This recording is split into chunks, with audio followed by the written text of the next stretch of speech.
Hi, I'm Dr. Rita Walker, and I am the author of the Unapologetic Guide to Black Mental Health. And I got the most heartwarming review or note, if you want to call it, from my Uncle Reg, and I don't think he'll mind too much if I share. My Uncle Reg grew up in Detroit. He graduated from an HBCU. He's at homecoming every year and will be at homecoming every year that he's able. Um, he's probably barbecuing right now, regardless of what time you're watching this video. He's probably barbecuing. And he grew up. He married into our family when I was a kid, so he's always been there. And so he started reading the book because he's proud of his niece, and understandably so.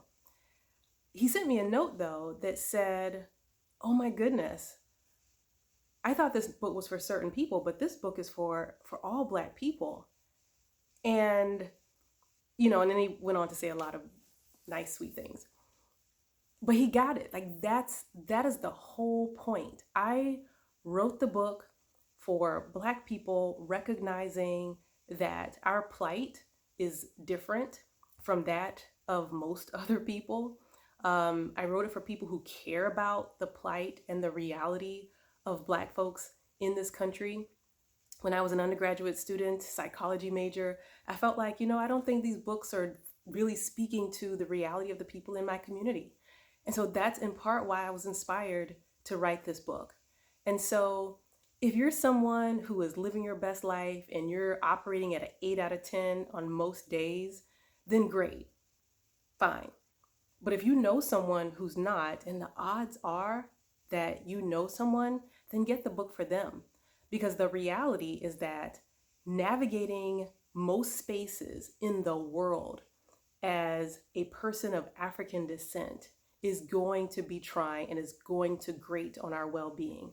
And over time, it has cumulative effects that most of us aren't even aware of. I think we become more aware when we see things in the media that happen, unjustified shootings over and over and over again. But most of us aren't even aware of the science of the impact of that stress for weeks and months.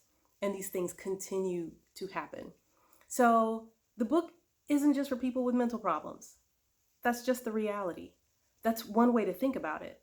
But another way is to consider, if you are someone who is navigating a space that does not affirm who you are, then that's going to take some hits on your psychological and your emotional well-being. And it's worth having some tools and strategies in place that allow you to live your best self, that allow you to achieve your life goals and your life purpose. So the book isn't just for people with mental problems, or the book is for people who want to live their best life, recognizing that we live in oftentimes different worlds and different realities. Thank you for listening. If you don't yet follow me on Instagram or YouTube or Facebook, if that's your jam, or Twitter, then look for me, Dr. Rita Walker. Rita spelled Rheeda. Thank you.